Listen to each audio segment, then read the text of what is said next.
નમસ્કાર મિત્રો, આજે આપણે વાત કરવાના છીએ સિંગાપુરમાં કરિયાવરની ખરીદી વખતે એક પિતા સાથે બનેલી ઘટના પર.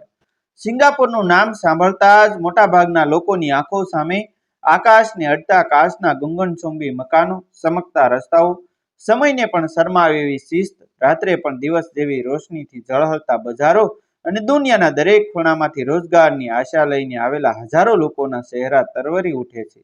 પરંતુ આ સમકતી દુનિયાની પાછળ કેટલા એવા માણસોની જિંદગી દટાયેલી હોય છે, જેઓ પોતાના સપનાઓ નહીં પરંતુ પોતાના પરિવારના સપનાઓ જીવતા હોય છે. એવા જ હજારો ચહેરાઓમાં એક ચહેરો હતો અરજણભાઈ પટેલનો. ગુજરાતના એક નાનકડા ગામમાં જન્મેલા અરજણભાઈએ યુવાનીમાં જ સમજ્યું હતું કે માત્ર મહેનતથી પેટ ભરાય છે, પરંતુ પરિવારના સપના પૂરા કરવા માટે ઘણી વખત વતન છોડવું પડે છે. એ દિવસ આજે પણ તેમની યાદોમાં જીવતો હતો. જ્યારે ગામના બસ સ્ટેન્ડ પરથી માતાની આંખોમાં આંસુ અને પિતાના કંપતા હાથનો આશીર્વાદ લઈને તેઓ સિંગાપુર જવા નીકળ્યા હતા. વિમાનમાં બેસતા તેમની આંખોમાં માત્ર એક જ સ્વપ્ન હતું કે એક દિવસ પોતાના પરિવારને એવી જિંદગી આપશે જ્યાં જરૂરિયાત પહેલા પૈસા ખૂટે નહીં. વર્ષો વીતી ગયા. સિંગાપુરે તેમને કરોડપતિ બનાવ્યા નહીં, પરંતુ મહેનતનો સાચો અર્થ શીખવી દીધો. શહેરના એક વિશાળ મોલમાં તેઓ સફાઈ, ગોડાઉન અને માલ ગોઠવવાના કામ સાથે જોડાયેલા હતા. રોજ સવારે અંધારું હોય ત્યારે ઘરેથી નીકળવું અને રાત્રે આખું શહેર થાકી જાય પછી ઘરે પરત ફરવું, એ જ તેમનું જીવન હતું. પગાર એટલો જ હતો કે ઘર ચાલે, ભાડું ભરાય, થોડી બચત થાય અને દર મહિને ભગવાનનો આભાર માનવાની શક્તિ બચી રહે. મોલમાં આવતા ધનવાન લોકો લાખો ડોલરની ખરીદી કરતા, પરંતુ અરજણભાઈને ક્યારેય ઈર્ષા થતી નહોતી. તેઓ હંમેશા મનમાં કહેતા કે ભગવાને મને મહેનત કરવાની તાકાત આપી છે, એ જ સૌથી મોટી સંપત્તિ છે. તેમના સાથીદારોમાં ચીની, મલય, તમિલ અને અનેક દેશોના લોકો હતા, પરંતુ અરજણભાઈ દરેકને પોતાના પરિવારની જેમ માન આપતા. તેમની સરળતા અને પ્રમાણિકતાને કારણે બધા તેમને અંકલ કહીને બોલાવતા. કોઈનું ભારે બોક્સ ઉચકવાનું હોય કે કોઈ વૃદ્ધ ગ્રાહકને રસ્તો બતાવવાનો હોય, અરજણભાઈ ક્યારેય પાછળ પડતા નહોતા. અનેક વખત પોતાના આરામનો સમય છોડીને પણ બીજાને મદદ કરતા. તેમના ચહેરા પર થાક જરૂર દેખાતો, પરંતુ ફરિયાદ ક્યારેય દેખાતી નહોતી. સાંજે ઘરે પહોંચતા જ તેમની દુનિયા બદલાઈ જતી. નાનકડા ફ્લેટમાં પત્નીનો સ્નેહ, રસોડામાંથી આવતી ગુજરાતી ભોજનની સુગંધ અને તેમની એકમાત્ર દીકરી કાવ્યાનું હસતું મુખ આજ તેમની સાચી કમાણી હતી. કાવ્યાએ બાળપણથી જ પિતાની મહેનત જોઈ હતી. તેણે ક્યારેય મોંઘા કપડાં માંગ્યા નહોતા, ક્યારેય મોંઘા કપડાની જીદ કરી નહોતી અને ક્યારેય પોતાના મિત્રો પાસે જે હતું તે માટે પિતાને દોષ આપ્યો નહોતો. તેને ખબર હતી કે તેના પિતાના હાથની દરેક કરસલીમાં વર્ષોની મજૂરી લખાયેલી છે. જ્યારે અરજણભાઈ કામ પરથી પરત ફરતા ત્યારે કાવ્યા દરવાજા સુધી દોડી આવતી અને કહેતી, પપ્પા તમે આવી ગયા એટલે મારું ઘર પૂરું થયું. એ એક વાક્ય અરજણભાઈનો આખો દિવસનો થાક પળવારમાં ઉતરી નાખતું. સમયની સાથે કાવ્યા પણ મોટી થતી ગઈ. અભ્યાસમાં હોશિયાર, સ્વભાવમાં વિનમ્ર અને સંસ્કારમાં એવી કે આખા ગુજરાતી સમાજમાં તેની પ્રશંસા થતી. સિંગાપુરમાં વસતા ગુજરાતીઓ દર વર્ષે નવરાત્રી, જન્માષ્ટમી, દિવાળી અને અનેક ધાર્મિક પ્રસંગો ભેગા મળીને ઉજવતા. એ જ પ્રસંગોમાં કાવ્યાએ પણ સેવાભાવ, ભક્તિ અને વડીલો પ્રત્યેનો આદર શીખ્યો હતો. અરજણભાઈને ગર્વ થતો કે ગરીબી હોવા છતાં તેમની દીકરી ક્યારેય સંસ્કાર ગુમાવ્યા નહીં. વર્ષો પછી એક દિવસ ગુજરાતી સમાજના આગેવાન પરિવાર તરફથી કાવ્યા માટે સંબંધ આવ્યો. યુવક ભણેલો, સંસ્કારી અને મહેનતુ હતો. સૌથી મોટી વાત એ હતી કે યુવકના પરિવારે ક્યારેય અરજણભાઈની આર્થિક સ્થિતિને મુદ્દો બનાવ્યો નહોતો. તેઓએ માત્ર એટલું જ કહ્યું કે અમને સંસ્કારવાળી દીકરી જોઈએ છે, સંપત્તિને જોતી અમારે. આ શબ્દ સાંભળીને અરજણભાઈની આંખો ભીની થઈ ગઈ. તેમણે જીવનમાં પહેલીવાર અનુભવ્યું કે ભગવાન મોડું કરે છે પણ અંધેરું નથી કરતા. બંને પરિવારો મળ્યા, વાતચીત થઈ અને લગ્ન નક્કી થઈ ગયા. આખા ઘરમાં આનંદનો માહોલ છવાઈ ગયો. કાવ્યાના ચહેરા પર શરમાળ સ્મિત હતું અને અરજણભાઈના હૃદયમાં એક સાથે બે ભાવનાઓ જન્મી હતી, અપાર ખુશી અને ગહન ચિંતા. ખુશી એ હતી કે દીકરીને સારું ઘર મળી રહ્યું હતું, પરંતુ ચિંતા એ હતી કે લગ્નમાં પોતાની દીકરીને કંઈક એવું આપવું જોઈએ જે જોઈને તેને આખી જિંદગી યાદ રહે. તે રાત્રે બધા સૂઈ ગયા. પછી અરજણભાઈએ જૂનું લોખંડનું નાનું બોક્સ બહાર કાઢ્યું. તેમાં વર્ષો સુધી બસાવેલા થોડા થોડા ડોલર, જૂની રસીદો અને ભગવાનની નાની તસવીર રાખેલી હતી. દરેક નોટ તેમને કોઈ યાદ અપાવતી હતી. ક્યારેક ઓવરટાઈમ કરીને બસાવેલા પૈસા, ક્યારેક પોતાની જરૂરિયાત દબાવીને બસાવેલી રકમ અને ક્યારેક તહેવારના દિવસે પણ કામ કરીને મેળવેલી કમાણી. તેમણે એક પછી એક નોટ ગણી. ગણતરી પૂરી થતાં તેમની આંખો થોડા ક્ષણ માટે બંધ થઈ ગઈ. પૈસા બહુ ઓછા હતા. લગ્નની તમામ જવાબદારીઓ સામે આ રકમ રેતીના કણ જેવી લાગતી હતી. છતાં તેમણે ભગવાનની તસવીર સામે હાથ જોડીને ધીમેથી કહ્યું કે હે પ્રભુ, મારી પાસે સંપત્તિ નથી, પરંતુ મારી દીકરી માટેનો પ્રેમ દુનિયાની દરેક સંપત્તિ કરતાં મોટો છે. મારી લાજ રાખજો. બીજા દિવસે સવારે તેઓ ફરી કામ પર નીકળી ગયા. પરંતુ એ દિવસથી તેમની અંદર એક નવી આગ સળગવા લાગી હતી. દરેક કલાક સાથે તેઓ મનમાં એક જ વિચાર કરતા હતા કે કાવ્યાના લગ્નના દિવસે તેની આંખોમાં ક્યારેય અભાવનો અહેસાસ ન થવો જોઈએ. બીજી તરફ કાવ્યાને પોતાના પિતાની ચિંતા સમજાવતી હતી. તેણે ઘણી વખત કહ્યું કે પપ્પા, મને મોંઘા કપડાં નથી જોઈએ. તમે હસતા રહો એટલું જ મારા માટે પૂરતું છે. પરંતુ પિતા તો આખરે પિતા હોય છે. દીકરીના મોઢેથી નીકળેલા ત્યાગના શબ્દો તેમના હૃદયમાં તીરની જેમ વાગતા. તેઓ મનમાં નક્કી કરી ચૂક્યા હતા કે ભલે પોતે આખું જીવન જૂના કપડાં પહેરે, પરંતુ પોતાની દીકરીના લગ્નના દિવસે તે મસ્ત સણિયા સોળી પહેરાવશે. લગ્નની તારીખ જેમ જેમ નજીક આવતી ગઈ તેમ તેમ અરજણભાઈના હૃદયની ધડકન પણ વધતી ગયો. બહારથી જોનારને તેઓ હંમેશાની જેમ શાંત, હસતા અને પોતાના કામમાં મગ્ન દેખાતા. પરંતુ તેમની અંદર એક એવો તોફાન ધગધગતો હતો જેનો અવાજ માત્ર ભગવાન જ સાંભળી શકતા હતા. મોલમાં રોજ હજારો લોકો આવતા. કોઈ એક જ ક્ષણમાં સેંકડો ડોલરની ખરીદી કરી લેતું. ચાલતું બનતું તો કોઈ પોતાના બાળકો માટે મોંઘામાં મોંઘી ભેટો પસંદ કરતું. અરજણભાઈ ઘણી વખત દૂર ઊભા રહીને એ દ્રશ્ય જોતા અને પછી પોતાના હાથ તરફ નજર કરતા. વર્ષોની મજૂરી તેમની હથેળીઓ કઠોર બનાવી દીધી હતી, પરંતુ એ જ હાથમાં એક પિતાનું સૌથી કોમળ હૃદય ધબકતું હતું. તેઓ જાણતા હતા કે સંપત્તિનો અભાવ માણસને ગરીબ બનાવતો નથી, પરંતુ પોતાની દીકરીની ઈચ્છા પૂરી ન કરી શકવાનો ડર દરેક પિતાને અંદરથી તોડી નાખે છે. તે રાત્રે ફરી એકવાર તેમણે પોતાની બચત બહાર કાઢી. જૂની કરસલી પડેલી ડોલરની નોટો એક પછી એક સીધી કરતા તેમની આંખોમાં વર્ષો પહેલાના દિવસો જીવંત થઈ ઉઠ્યા. એક નોટ તેમને યાદ અપાવતી હતી કેવી રીતે ભારે તાવ હોવા છતાં તેમણે રજા લીધી નહોતી. બીજી નોટ યાદ અપાવતી હતી કે પોતાના માટે નવા જૂતા ખરીદવાના બદલે પૈસા બચાવી લીધા હતા. ત્રીજી નોટ યાદ અપાવતી હતી કે દિવાળીના દિવસે બધા પરિવાર સાથે હતા અને તેઓ ઓવરટાઈમ કરી રહ્યા હતા. આખરે ગણતરી પૂરી થઈ. માત્ર $30. થોડા ક્ષણ માટે તેમના હોઠ કંપી ઉઠ્યા. આંખોમાં પાણી આવી ગયું. પરંતુ તરત જ ભગવાનની નાની તસવીર સામે માથું ઝુકાવી તેમણે કહ્યું કે હે ઠાકોરજી, હું હારી જાઉં તો ચાલશે, પણ મારી દીકરીનું સ્મિત ન હારવું જોઈએ. બીજા દિવસે વહેલી સવારે કાવ્યાએ પિતાના હાથમાં ગરમ ચા આપી અને ધીમા સ્વરે કહ્યું કે પપ્પા, મારી માટે કશું ખાસ લાવવાની ચિંતા ન કરશો. હું તો તમારી દીકરી છું, રાજકુમારી નહીં. અરજણભાઈએ હસવાનો પ્રયત્ન કર્યો, પરંતુ એ હાસ્ય પાછળ છુપાયેલું દુઃખ દીકરીથી છુપાઈ શક્યું નહીં. તેણે પિતાના પગે હાથ મૂકીને આશીર્વાદ લીધા અને મનમાં પ્રાર્થના કરી કે ભગવાન આજે તેના પિતાની લાજ રાખે. ઘરેથી નીકળતા પહેલા અરજણભાઈએ સાદો ઇસ્ત્રી કરેલો શર્ટ પહેર્યો, જૂના પૂરતું સાફ બૂટ પહેર્યા અને ગજવામાં $30ની નોટો ખૂબ જ સાચવીને મૂકી. જાણે એ માત્ર નોટો નહોતી, પરંતુ વર્ષોની મહેનત, ત્યાગ, આશા અને પિતૃત્વનું આખું જીવન હતું. સિંગાપુરના વ્યસ્ત રસ્તાઓ પર ચાલતા તેઓ મેટ્રોમાં બેઠા. આસપાસ વિવિધ દેશોના લોકો પોતાના જીવનની દોડમાં વ્યસ્ત હતા. કોઈ મોબાઈલમાં મગ્ન હતું, કોઈ ખરીદીની યાદી જોઈ રહ્યું હતું અને કોઈ હસતા હસતા પરિવાર સાથે વાતો કરી રહ્યું હતું. અરજણભાઈના મનમાં માત્ર એક જ ચહેરો હતો, કાવ્યાનો. મેટ્રોમાંથી ઉતરીને તેઓ શહેરના સૌથી જાણીતા અને ભવ્ય શોપિંગ મોલ તરફ ચાલ્યા. કાચની દિવાલો પર પડતી સૂર્યકિરણોની ચમક આંખોને ચમકાવી દેતી હતી. અંદર પ્રવેશતા સુગંધિત વાતાવરણ, મીઠું સંગીત, ચમકતા ફ્લોર, સજાવટ અને વૈભવ જાણે કોઈ અલગ જ દુનિયામાં લઈ જતું હતું. થોડા ક્ષણ માટે અરજણભાઈ અટકી ગયા. તેમને લાગ્યું એ કદાચ આ દુનિયા તેમના જેવા સામાન્ય માણસ માટે નથી, પરંતુ તરત જ દીકરીનું સ્મિત યાદ આવ્યું અને તેમણે હિંમત ભેગી કરી આગળ પગ મૂક્યો. ઉપરના માળે આવેલી એક જાણીતી પરંપરાગત ભારતીય વસ્ત્રોની વિશાળ દુકાનમાં તેઓ પ્રવેશ્યા.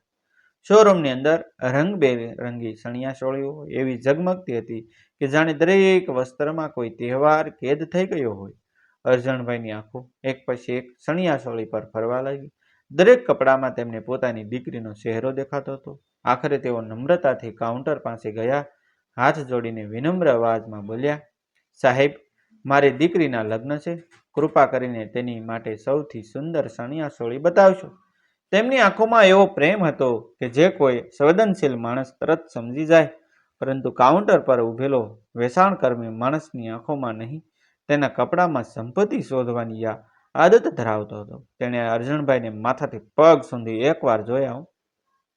હોઠ પર તિરસ્કાર ભર્યું સ્મિત આવ્યું અને તેણે અનિચ્છાએ થોડા કપડા દૂરથી બતાવ્યા. અરજણભાઈ ધીમે ધીમે એક સુંદર ચણિયાચોળી પાસે પહોંચ્યા.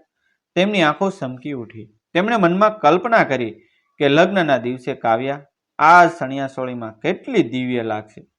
કાંપતા હાથે તેમણે ગજવામાંથી કરસલી પડેલી $30ની નોટો બહાર કાઢી. દરેક નોટ તેઓ ખૂબ જ સાવધાનીથી સીધી કરતા હતા, જાણે એ નોટોની સાથે પોતાનું માન પણ સીધું કરી રહ્યા હોય.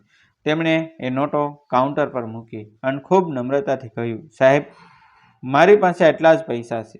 જો આમાં કોઈ સારી ચણિયાચોળી મળી જાય તો મારી દીકરીનું જીવનભરનું આશીર્વાદ તમને મળશે.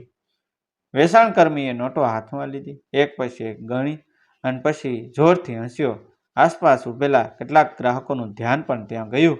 તેના ચહેરા પર અહંકાર સ્પષ્ટ દેખાતો હતો. તેણે તિરસ્કારભરી અવાજમાં કહ્યું, આ શું છે? માત્ર $30? અહીં $50થી ઓછી કિંમતની કોઈ ચણિયાચોળી નથી. સમય બગાડવા આવ્યા છો? બહાર જાઓ.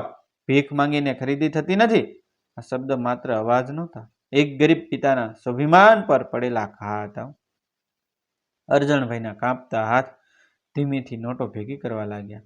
તેમની આંખોમાંથી આંસુ બહાર આવવા આતુર હતા, પરંતુ તેઓ બધાની સામે રડવા માંગતા નહોતા. તેમણે માથું ઝુકાવી દીધું. તેમને પોતાના અપમાન કરતાં વધારે દુઃખ એ વાતનું હતું કે જો કાવ્યાને આ ઘટના ખબર પડશે તો તેની આંખોમાં પણ આંસુ આવી જશે. તેઓ એક શબ્દ બોલ્યા વગર પાછા વળ્યા. દરવાજા તરફ વધતા દરેક પગલું જાણે સીધું ભરેલું હતું. એ ક્ષણે તેમને એવું લાગ્યું કે ગરીબી ક્યારેય ખાલી ખિસ્સામાં નહીં, પરંતુ બીજા માણસની નજરમાં જન્મે છે. બહાર કાચની દિવાલ પાસે કાવ્યા શાંતિથી ઊભી હતી. તેના ચહેરા પર વિશ્વાસ હતો કે તેના પિતા ખાલી હાથ પાછા નહીં આવે. પરંતુ જેમ જ તેણે પિતાનો નમેલો ચહેરો, ભીની આંખો જોઈ, તેમ તેનું હૃદય ધ્રુજી ઉઠ્યું. તે દોડીને આગળ આવી, પરંતુ કંઈ પૂછે તે પહેલા જ અરજણભાઈએ નજર ફેરવી લીધી. પિતાના મૌનમાં છુપાયેલું દુઃખ શબ્દોથી ઘણું મોટું હતું. પછી અરજણભાઈના પગ દુકાનના દરવાજા પર વધી રહ્યા હતા, પરંતુ તેમની અંદરનું મન જાણે ત્યાં જ અટકી ગયું હતું.